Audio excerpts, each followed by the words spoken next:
काफी है, पर परमेश्वर ने शपथ ली है कि हमें एक शक्तिशाली प्रोत्साहन देंगे और मैं तुझे आशीष और तेरी संतान को बढ़ाता जाऊंगा। आज पास्टर जोसेफ प्रिंस के साथ चलिए आज परमेश्वर के वचन में डूब जाते हैं। हम पापों की क्षमा पर नजर डालते हैं और उसे सबसे सर्वोत्तम आशीष के रूप में देखते रहे हैं, और ये इसलिए कि हम पूरी तरह से समझ नहीं पाते हैं और ना ही हम पूरी तरह कद्र करते हैं पापों की क्षमा की जो मसीह ने हमारे लिए हासिल की है क्रूस पर। और पापों की क्षमा सिर्फ वर्तमान समय के लिए नहीं है, ये पापों की क्षमा सिर्फ वर्तमान समय के लिए बिल्कुल नहीं है, और हमें पापों की क्षमा में लगे रहना है, अपने बाद के पापों में भी, या फिर ये अगले पाप तक ही कारगर रहेगी। क्या ऐसा है?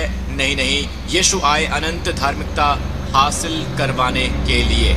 आमीन। दूसरे शब्दों में, हम केवल आज ही परमेश्वर की नजरों में धार्मिकता नहीं है और कल जब आप पाप करते हैं तो आप धर्मी नहीं रहेंगे। नहीं, यीशु आए हमें अनंत धार्मिकता प्रदान करने के लिए। उसका क्या मतलब है? मतलब ये है कि धार्मिकता उन्हीं की ही तरह है जो वो हैं हमेशा के लिए। अनंत परमेश्वर, हमारी धार्मिकता अनंत है।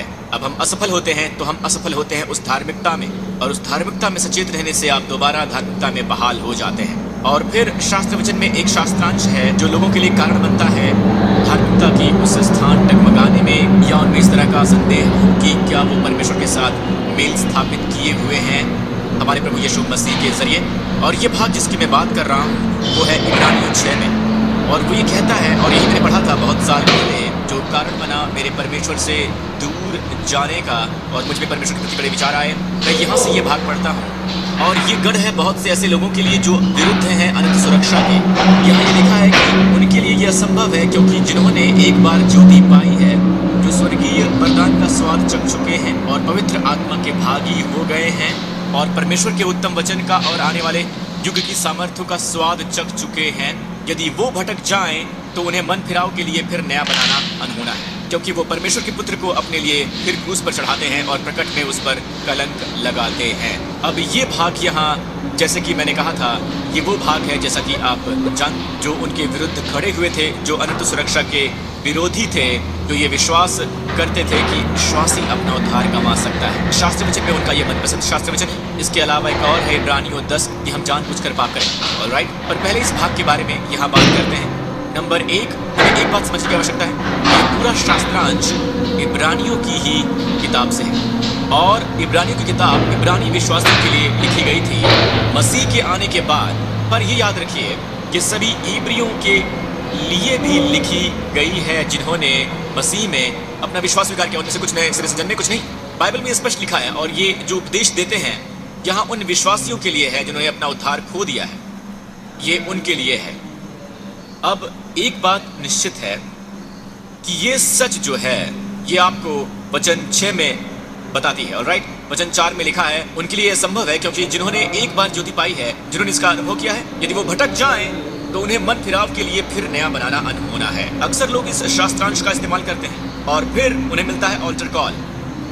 अब अगर आप स्थिर हैं, ये शास्त्रांश स्पष्ट रूप से कहता है कि ये असंभव है यदि उन्होंने इन सब का अनुभव लिया है। इस समूह के लोगों के लिए ये असंभव है। असंभव का मतलब है अनुचित नहीं है। असंभव तो असंभव है कि उन्हें नया करें मन फिराने द्वारा। और फिर भी उसके बाद जब हम उन्हें इसका उपदेश देते हैं, हम लोगों को डरा देते हैं, और फिर हम ऑल्टर कॉल देते हैं और लोग ऊपर आते हैं और लोग यीशु को स्वीकारते हैं। जाहिर है ये वो लोग नहीं है जो इन सब चीजों का अनुभव करते हैं। मैं एक बात बता दूं, क्या आप जानते हैं कि दरअसल यहाँ इस शब्द के अन्य इस्तेमाल हैं। ये इब्रानियों में 2 बार इस्तेमाल किया गया है उसी अध्याय में, यानी इब्रानियों 6 में, और इब्रानियों 6 में ये 2 बार इस्तेमाल किया गया है। और फिर भी ज्यादा लोग इस नकारात्मकता के प्रति सचेत हैं। मन फिराव द्वारा उन्हें नया करना अनहोना है। फिर उसकी सकारात्मकता, परमेश्वर के लिए झूठ बोलना असंभव है जब वो कहते हैं कि मैं सचमुच तुझे बहुत आशीष दूंगा, तेरी संतान को बढ़ाता ही जाऊंगा। इसकी ओर देखिए इसी अध्याय में, ताकि 2 बेबदल बातों के द्वारा जिनके विषय में परमेश्वर का झूठा रहना अनहोना है, हमारी दृढ़ता से ढांढस बंध जाए। अब इससे पहले की अध्याय की ओर देखें, जब परमेश्वर ने अब्राहम को प्रतिज्ञा दी, और ये है जो परमेश्वर कहते हैं, मैं सचमुच तुझे बहुत आशीष दूंगा और तेरी संतान को बढ़ाता जाऊंगा। फिर ये आपको बताता है परमेश्वर के लिए झूठ बोलना अनहोना है। यदि कहते हैं कि आपको आशीष देंगे तो निश्चय ही, और वो स्वयं इसकी शपथ लेते हैं, क्योंकि इस संदर्भ में ये लिखा हुआ है, वो अपने से किसी महान की शपथ नहीं लेते, वो स्वयं की शपथ लेते हैं ये शब्द अनहोना उसी अध्याय में 2 बार आता है, और फिर भी लोगों में झुकाव है नकारात्मकता में जाने का। आप जानते हैं नकारात्मक सच, फिर भी ये परमेश्वर का वचन है, तो आप इसे कैसे समझाते हैं? चलिए उस बात को चलिए। इब्रानियों 6, उनके लिए अनहोना है जिन्होंने एक बार ज्योति पाई है। अब सुनिए कि ज्योति पाने का मतलब ये नहीं कि आपने उद्धार पा लिया है। आप एक सुसमाचार की मीटिंग में आते हैं, आपको आपके मित्रों ने आमंत्रित किया है, मित्रों द्वारा आमंत्रित किया गया है। चलिए थर्ड पार्टी में बात करते हैं। चलिए ये मान लेते हैं वो अपने मित्र द्वारा आमंत्रित है एक सुसमाचार की मीटिंग में। हमने ये होते हुए देखा है।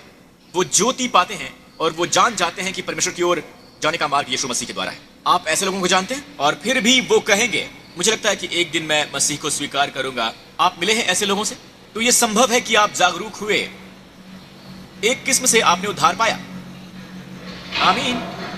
अब एक मिसाल एक ऐसे व्यक्ति का जिसने इसका अनुभव किया था और फिर भी उसने उद्धार नहीं पाया, वो है यहूदा इस्करियोती। यहूदा ने ज्योति पाई थी। ओके, अगली पंक्ति में लिखा है ये अनहोना है कि जो स्वर्गीय वरदान का स्वाद चख चुके हैं। अब आप कहेंगे कि क्या ये स्वर्गीय वरदान नहीं है? आपने स्वर्गीय वरदान चखे हैं, मतलब क्या आपने उद्धार पाया है? नहीं। इस शब्द चखने पर गौर करें।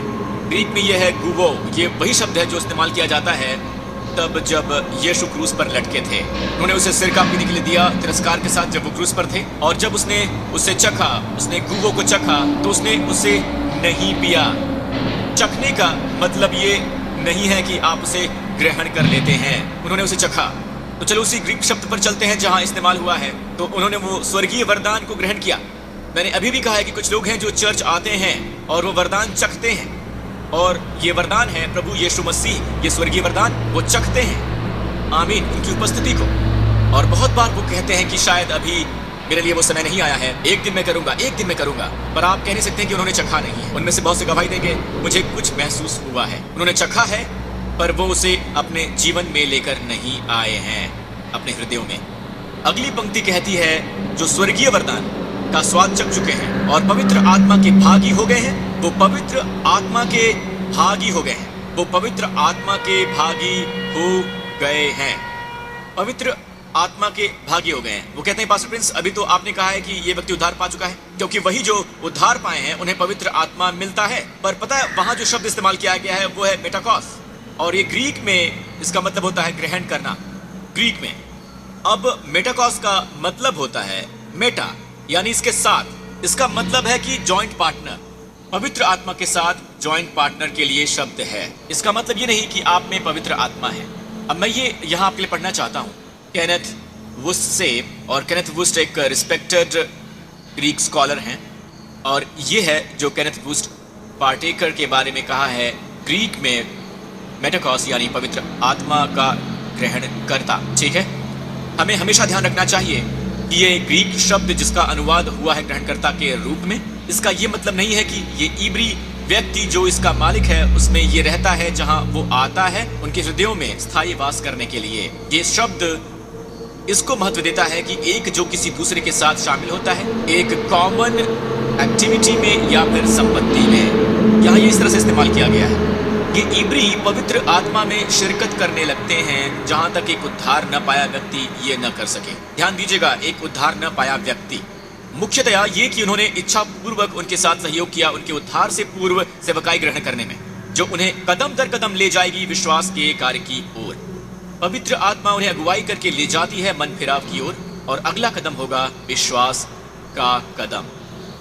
यहां उन्हें खतरा था पवित्र आत्मा से मुंह मोड़ने का और वापस चले जाने का बलिदान की। तो ये सभी लोग असल में इस खतरे में थे कि कहीं वो यीशु से अपना मुंह ना मोड़ लें। उन्हें ज्योति प्राप्त हो चुकी थी, वो जानते हैं कि यह सत्य था, पर उन्होंने उसकी ओर मुंह मोड़ लिया और वो वापस चले गए मंदिर में बलि चढ़ाने की ओर। इन लोगों के लिए बाइबल में लिखा है, और ये उन लोगों के लिए अनोखी बात थी क्योंकि मंदिर अभी भी इन लोगों के लिए वहां मौजूद था, पर इन लोगों के लिए बाइबल कहती है अब और नहीं, उन्हें मन फिराव की ओर मोड़ना अनहोना है। आमीन। पर अगले वचन में लिखा है और परमेश्वर के उत्तम वचन का स्वाद चख चुके हैं। वही शब्द गुवो परमेश्वर के उत्तम वचन का स्वाद चखा है और आने वाले युग की सामर्थ्यों का वचन चख चुके हैं। और यह शब्द सामर्थ्य है मिरेकल्स। उन्होंने चमत्कार किया, उन्होंने परमेश्वर के उत्तम वचन को चखा, उन्होंने परमेश्वर के उत्तम वचन को चखा बिल्कुल एक पापी की तरह। और अविश्वासी चर्च आते हैं और वो परमेश्वर के वचन को ग्रहण करते हैं। ये केवल स्वाद चखना है, वो कभी से पीकर ग्रहण नहीं करते हैं, वो कभी उद्धार नहीं पाए।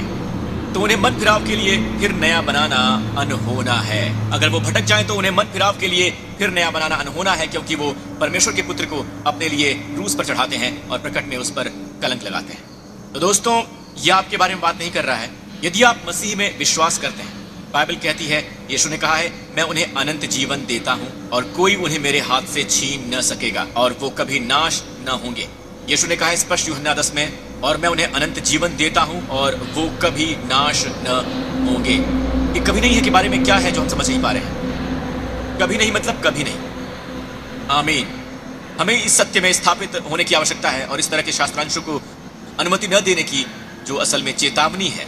वो जो कहते हैं कि पता है कि हम मसीही हैं और हमने चखा है, हमने सचमुच चखा है स्वर्गीय वरदान, परमेश्वर का वचन, और शायद वो पार्टनर के रूप में ग्रहण करता भी हूं। आमीन।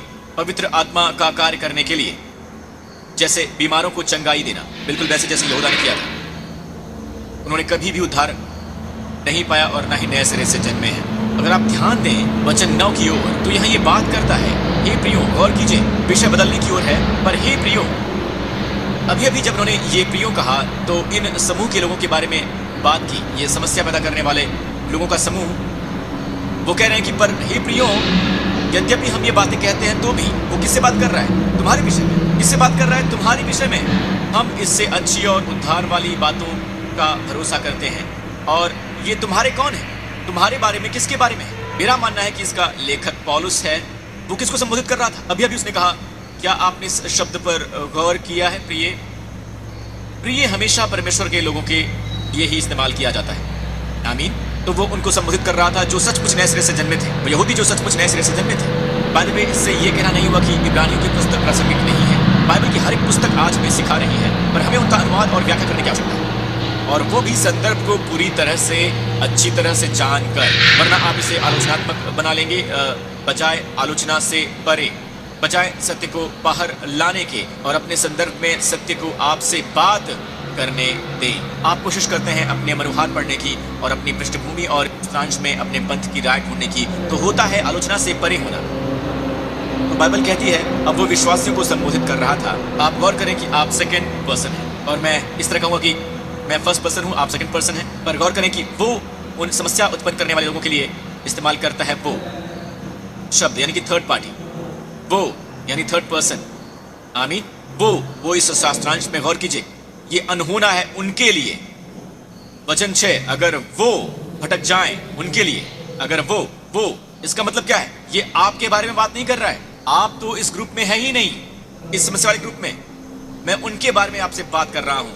पर प्रियो, जब आप मुझे सुनते हैं इसे साझा करते हुए, तो डरिए मत। पर हे प्रियो, यद्यपि हम ये बातें करते हैं तो भी तुम्हारे विषय में हम इससे अच्छी और उद्धार वाली बातों का भरोसा करते हैं। बेहतर वस्तुएं आ रही हैं एक फल के रूप में, उसके नतीजतन आपने उद्धार पाया है। तो दोस्तों, उस पर फोकस मत कीजिए, ये शास्त्रांश बहुत स्पष्ट है ना? आमीन। नीचे आइए उसी पैसेज पर, अगले अनहोने पर, ताकि दो बेबदल बातों के द्वारा, जिनके विषय में परमेश्वर का झूठा ठहरना अनहोना है। वो दो बेबदल बातें कौन है? नंबर 1, परमेश्वर का वचन कभी नहीं बदलता। जब परमेश्वर बोलते हैं तो ये हमेशा के लिए बना रहता है। नंबर 2, परमेश्वर का शपथ और परमेश्वर की प्रतिज्ञा। परमेश्वर खुद शपथ लेते हैं, और आप एक बात जानते हैं दोस्तों, परमेश्वर को शपथ की आवश्यकता नहीं, उनका वचन ही काफी है। पर बहुत बार हमें एक स्पेशल सपोर्ट जोड़ना होता है, जो कह रहे हैं, क्योंकि हम जानते हैं कि हम कई बार अपना वचन नहीं निभाते हैं। ऐसा होता है कि हम अक्सर अपना वचन नहीं निभाते, तो हम शपथ लेते हैं और किसी ज्यादा महान की शपथ लेते हैं। पर परमेश्वर को इसकी आवश्यकता नहीं है। वो शपथ लेते हैं बिल्कुल वैसे ही जैसे उन्होंने अपने को विनम्र किया, हमारी दुर्बलताओं के अनुसार, ताकि हमारी मदद कर सकें, हमें पूरा आश्वासन प्राप्त हो। आमीन। और इसका संदर्भ यह है कि परमेश्वर के लिए झूठ बोलना असंभव है। फिर वो कहता है कि मैं सचमुच तुझे बहुत आशीष दूंगा और तेरी संतान को बढ़ाता ही जाऊंगा। तो चलिए समाप्ति पर इस संदर्भ की ओर देखते हैं।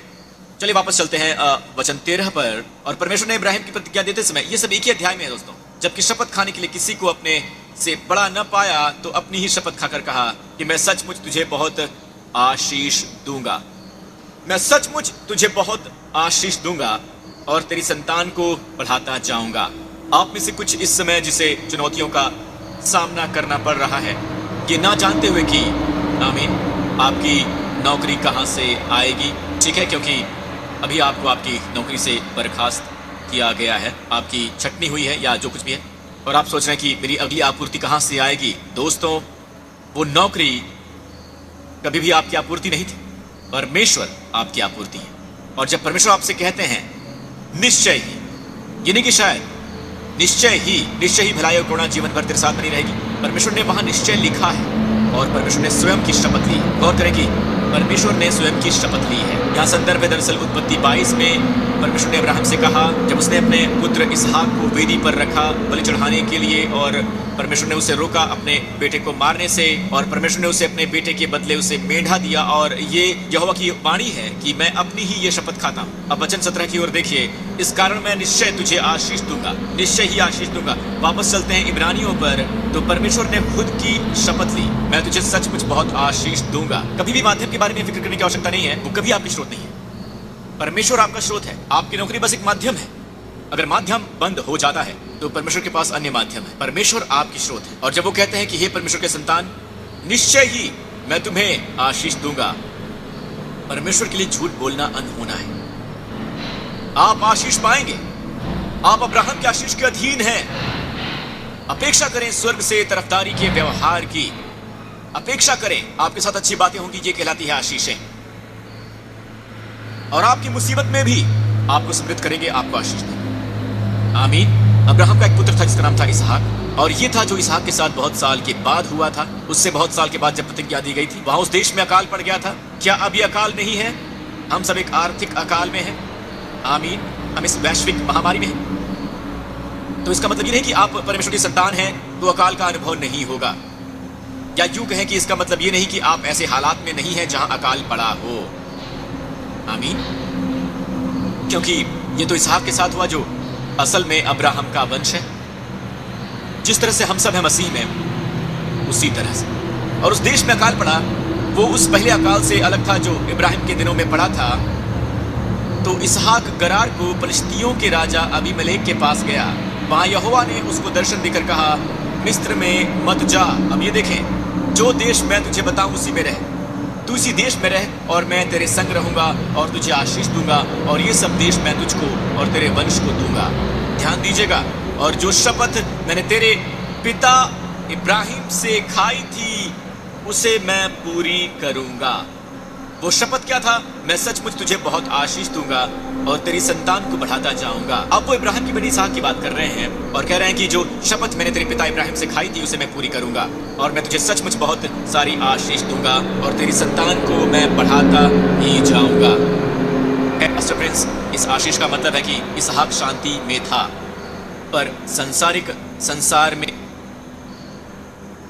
ये एक अदृश्य एहसास उसे प्राप्त था, पर यह सब आत्मिक है नहीं दोस्तों। पर अगर आप नीचे आएं तो आप देखेंगे कि कैसे परमेश्वर अपनी शपथ जारी रखी अब्राहम हाक में, क्योंकि मैं और आप अब्राहम के ही टाइप हैं। ठीक है, तो अब नीचे आ जाइए, वही शास्त्रांश। फिर इसहाक ने उस देश में जोता बोया और उसी वर्ष में 100 गुना फल पाया और यहोवा ने उसको आशीष दी। अब दोस्तों, परमेश्वर के वचन में कुछ भी मत जोड़िए। जब परमेश्वर कहते हैं उस साल 100 गुना, आमीन, तो उसे आत्मिक रूप देकर हटाने की कोशिश मत कीजिए। यहाँ लिखा है कि ये प्रभु की आशीष है, प्रभु ने उसे आशीष दी और वो बढ़ा और उसकी उन्नति होती चली गई, यहाँ तक कि वो अति महान पुरुष हो गया। वो महान हो गया ना, 30 गुना महान। वो आगे बढ़ा और विकसित हुआ, वो महान बना, और जब तक कि बहुत महान न हो गया 100 गुना। आमीन। अब कुछ लोग कहते हैं कि पास्टर प्रिंस,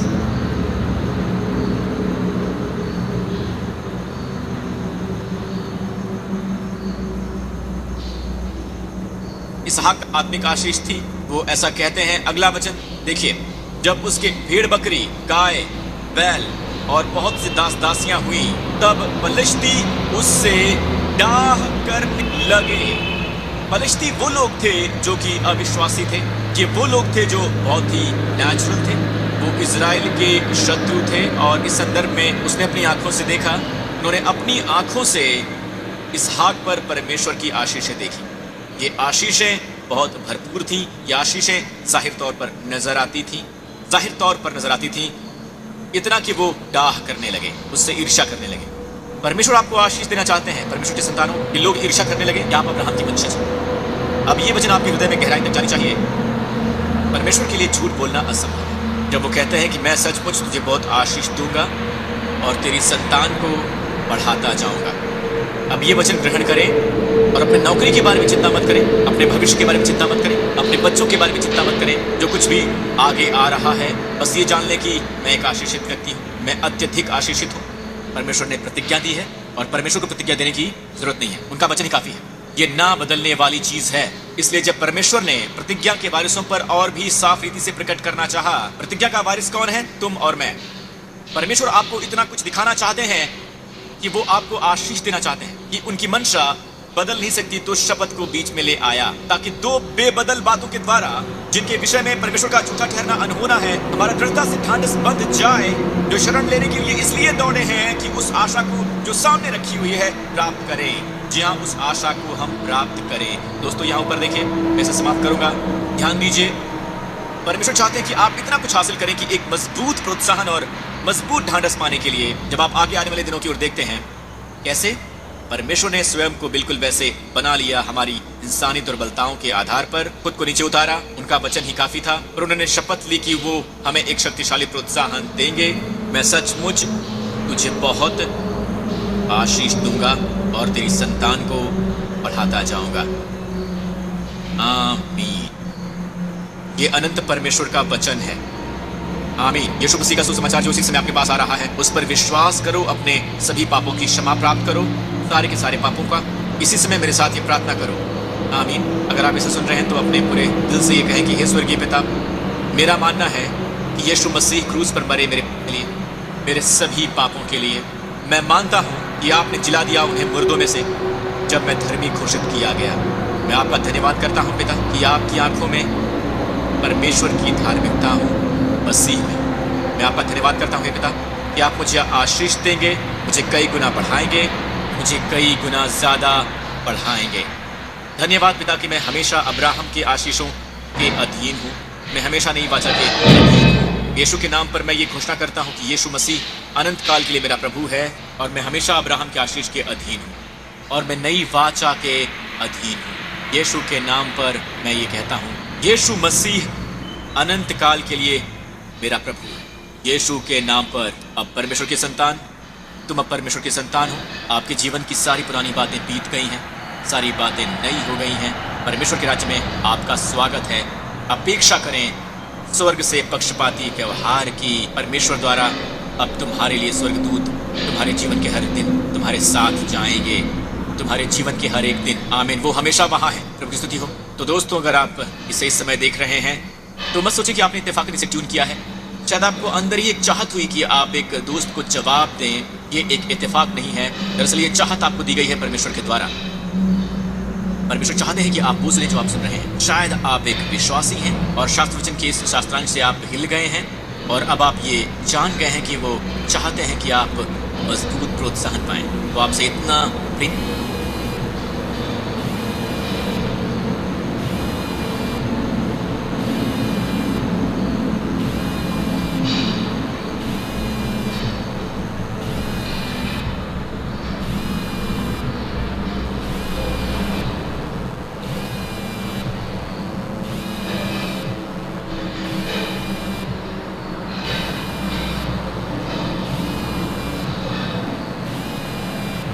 करते हैं कि वो नहीं चाहते हैं कि आपसे थोड़ी बहुत मदखार की जाए, पर आपको अब्राहम की तरह पूरी तरह बनाया जाए। वो ये चाहते हैं। हालेलुया। आमीन। यीशु के नाम की स्तुति हो। आप सब अपने पांव पर खड़े हो जाइए इस आने वाले सप्ताह की आशीषों के लिए। आमीन। दोस्तों, प्रभु आपको आशीष दें, आपको और आपके परिवार को।